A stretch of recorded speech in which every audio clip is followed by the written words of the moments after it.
When the Night Comes Out presents The Basement Game.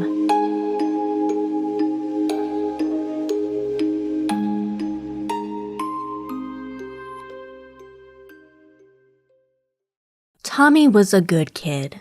That was what his father and mother always said. "Tommy, you're a good kid," one or both of them would say, and then ruffle their fingers through his hair. It wasn't all that hard for him because he just mostly wanted to keep to himself and stay out of trouble. He was also very capable of finding ways to amuse himself and not bug his parents about things. This was especially true now. His family had just moved into a newer, much bigger house than the apartment they had been using before. Although not a mansion, the house contained an attic easily adaptable as a bedroom. The main floor had a living room, dining room, kitchen, family room, and 2 bedrooms. Then there was the basement. His parents, particularly his mom, were focused on unpacking and setting things up. Tommy knew that, of course, and he had already unpacked all of his stuff. It was not a lot since he was just 8 years old, and it had taken him one afternoon to get his bedroom set up. So now he was free to explore the house. In fact, his parents encouraged him to. "You should go explore the house," his dad had said. "Then go explore the neighborhood. Now's a good time to make some friends." "Definitely explore the house, but be careful," his mother added the very next day. "The basement is not finished and might still have some old things down there. I know there was a room full of tools from the prior owner, and there might be nails and stuff. We have some boxes down there too, so try not to disturb anything." To ensure he stayed a good kid, he explored the attic first. It was hot as hell up there, but mostly just an open room with a hardwood floor. 2 windows, one overlooking one side of the house and the other over the driveway. 2 doors resembling closets were there. However, the slanted roof left little room in one. The other was just insulation with 2 small boards that led to a window that overlooked the front lawn. That one creeped him out for reasons he couldn't exactly articulate. He found books, lots and lots of books on an old dusty bookshelf in one corner. They were paperbacks and many of them horror books. A pleasant feeling washed over him as he made a mental note to return. Today his mom was in the kitchen. She had carefully wrapped each and every glass, every plate, in brown paper and then into each box. Now she was carefully unwrapping each piece and placing them on the shelves and in the cabinets. "I'm bored," he had told her just that morning. "Have you tried wandering around the neighborhood a bit? Maybe there are other kids here. I'm pretty sure there are." Tommy kicked at the floor. "I don't want to do that." "Have you explored the whole house?" Tommy thought about that. "Not the basement." "Well, there you go," she said, her back turned as she unwrapped another glass. "Just be careful. It's dirty down there and there might be rusty nails and stuff. Just stay out of the newer boxes, too." That was all the conversation he had. The door to the basement was just to the right of the kitchen and down an old rickety set of wooden stairs. It smelled instantly musty, but not in a way that worried him. He expected basements to smell that way. He grabbed the handrail and walked down the stairs, and once there, at the bottom, he found a light switch. To his surprise, a light came on in the middle of the basement. To his left, there were boxes all labeled with stuff from their prior house. He could see the wall and the old wooden door that led into the other workshop from the stairs. To his right was a lot of old junk, and immediately to his right was actually a dusty and cobwebbed bar with old bottles of liquor still on the shelves. His dad was excited about that part of it too, and hoped to finish the whole place and hold parties down here. "Okay, time to play the basement game," he said and rubbed his hands together. All that really meant was to explore everything. Intrigued, he wondered what creepy crawlies might be hiding. He was particularly interested in the stuff at the far end of the basement. There were old wooden pallets there leaning against each other and against the wall. However, as he descended the stairs and got closer to that pile, he saw what appeared to be a door just beyond it. He could only see the top. It was wood, just like the door to his immediate left that led into the old workshop. A hidden door? That was perfect for the basement game. Pretending now he was an ancient explorer about to visit an uncharted island, Tommy moved the pallets around. The pallets were old, and a few of them rotted. They broke apart in his hands and nearly crumbled to dust as he moved them. He also got splinters, and those really hurt. He had to pause several times and remove bits of wood embedded in his palms. Something about the stack of pallets and debris seemed deliberate.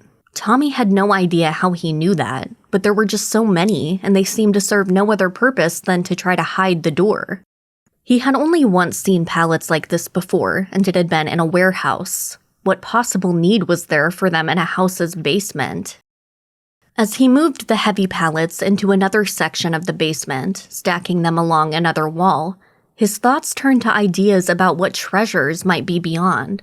Maybe there was a long-forgotten box filled with gold, or honestly, more valuable to him, a stack of really old comic books that were still in remarkable shape, having been shut off from the world.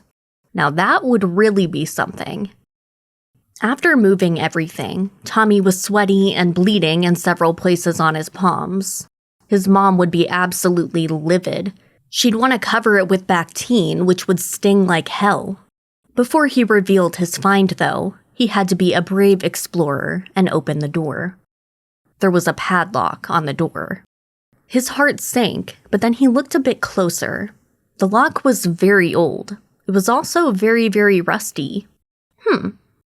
He reached out and touched it, and the whole padlock and lock felt like it was going to fall apart in his hands. He brushed the rust from his hands, then tugged a few times at the padlock part, and it felt like it might move, but the screws holding it into the door frame did not look as rusted away as the rest of the padlock. Tommy stood back and pondered. His eyes turned to the closed workshop door along the wall to his left. He thought again. His mom had told him not to go in there, but he would be quick. There had to be an old hammer or something in there. Maybe if he gave this padlock a few good whacks, it would just fall apart on the floor. Tommy walked across the basement and opened the wooden door along the wall. Immediately, the smell of ancient sawdust filtered into his nose. His mouth opened at the sight. There was a full workbench to his right. There was an old vise, but there were pegs on the wall above, and a hammer, files, a big saw, a smaller hacksaw, and a hand-turned drill. Across from him, stacked along a wall and into the corner, was a big stack of wood. All the wood pieces were different sizes and shapes, but cobwebs covered everything, and Tommy, warned about brown recluse spiders, stayed far away. Right to his left, with the head of it balanced between two hooks, was a hammer. The head looked a bit rusty, but as he picked it up, he could tell it was securely affixed to the handle and still heavy. Tommy was of an age where the thought the hammerhead might explode into fragments never crossed his mind. He was young, and as far as he knew, immortal. He grabbed the hammer and headed back across the basement to the mystery door. "Now I got you," he said to the padlock. He tilted the hammer up over his head and brought it down with as much force as his little body could. He immediately missed and dug a dent into the wooden door. Tommy swore, something he only did when he was alone, and very, very quietly, and looked around as if someone might see. Then he raised the hammer again and tried once more after taking a few practice shots. This time, he hit the lock square on. He heard something crack and lifted the hammer to hit it once more. This time there was a metallic ting, and the rusted lock blew apart and fell to the floor. The rest of the padlock flopped right open and banged against the wood. "Yes!" he cried out in triumph. Tommy dropped the hammer, his attention already gone from that, and focused on the door. Then he ran over, undid the padlock, and grabbed the metal handle and opened the door. There was just a brief instance of resistance from the door, and eventually it swung open toward him.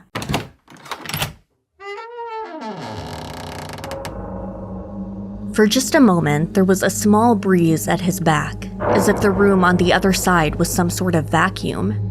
It was light and brief, but Tommy did think it was strange. The next thing he couldn't help but notice is how dark it was inside the room. Like, really dark.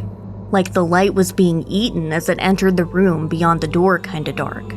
A shiver ran down Tommy's spine as he faced the darkness of the room, a fear he'd never known before settling in his gut. It felt strange.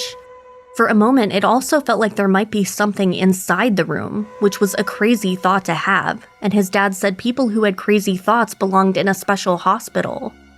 The light revealed nothing, but maybe a fraction of an inch of a cement floor. No shelves, not another wall, nothing. Are you a brave explorer or a total wimp? He asked himself. He was a brave explorer, damn it, and he was sure there had to have been a light switch just inside the door. Once he turned on the light, he would see the size of the room and whether or not the place was empty or filled with treasure. He was hoping for treasure. Tommy took several deep breaths and then stepped over the threshold and into the room. He flung his left hand out to feel along the wall in hope of finding the light switch. He felt cement, so that was a relief. However, as he took another step into the room, all light ceased, and it was like there was a giant hand over his eyes. His heart immediately rocketed to high speeds, and his breath caught in his throat. Find the switch," he whispered. His left hand felt along the wall. Cement. More cement. Damn it, was it on the other side? Cement. Squish. Tommy gasped and pulled his hand away. What the heck was that? He tried to look at his hand, but it was so dark he couldn't even see it when held up in front of his face. What the? He managed to say. Then, something to his left moved. Then, something to his left growled. Tommy opened his mouth, but no sound came out. He backed up toward the door, but it suddenly seemed so far away. The thing moved again. There was a louder growl, and he got the sense something very large was coming toward him. Something flashed amber, 2 of them, and Tommy knew they were eyes. Ma? He stammered, first as a whisper, and then a yell. Finally, as the wind brushed against his face, and he knew that the creature in here with him had just taken a swipe at him, the paralysis broke. He found his feet and his voice and ran out of the doorway. Just as he crossed back into the basement, he felt claws brush against his shirt, felt a slight sting as the claws left small scratches, and heard the tearing of fabric. He tripped over his own feet and fell to the floor, immediately flipped on his back and scooted away, eyes wide and staring at the door. "Mom!" he screamed. "Mom!" The doorway was pitch black. He sensed something in there moving, maybe watching, but it did not cross the threshold. Perhaps it couldn't. He heard frantic footsteps run down the stairs. He kept his eyes locked on the doorway, sure that at any moment the creature was going to run out and attack. Only when his mother was standing right near him did he finally get to his feet and run to her, clutching at her legs like a drowning man.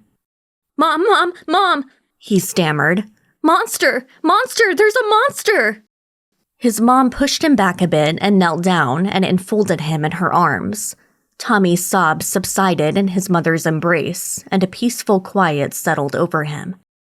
"Tommy, tell me what happened," she asked.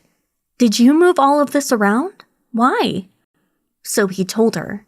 Stammering and having to start over a few times, he relayed the entire thing. He spun around to show the tears in his shirt and the small scratches. When he was done, he started to cry again. "Oh, Tommy," she said and hugged him again. "Now come on, you know there's no such thing as monsters. Calm down. Shh, calm down. Now look at me." Tommy pulled back and wiped his nose, smearing dirt across his face. His mother had a sympathetic look on her face, but it was the same one she gave him when he said something she knew was wrong. "You went in there, got scared because of the dark, and your mind played tricks on you," she said. "Maybe you tore your shirt on a nail or something out here. Maybe on a ragged edge of one of the pallets?" Tommy shook his head. "No, Mommy, no, it wasn't that, I swear. There's a monster in there." He was about to break again, and his mother shook her head and gave him that look again, and then she did the most horrible thing Tommy could imagine. She walked toward the open door. Oh, this looks like maybe it's an old root cellar. I bet at one time it was dirt floors and walls or something. People would keep canned stuff in here so it would stay fresh. Someone seems to have cemented over all of that right now. Mommy, don't! Tommy cried out, and he ran towards her. She turned back to him. Tommy, you have to understand, there are no monsters, she said with a smile on her face. Now you stay right there. Let me show you. Look at how dark it is, Tommy protested. Of course it's dark. You just need to turn the light on, his mother replied. I bet there's a switch on the wall. I tried that and the monster grabbed me. To his unending horror, she confidently stepped over the threshold and into the darkness beyond. She took one, then another step. The oppressive darkness was so thick, Tommy could barely make out the yellow of her shirt. She turned around, spread her hands out in front of her. See? She said. It's just a room. A dark one, sure, and it's a little creepy, but it's just a room. Get out, Mommy!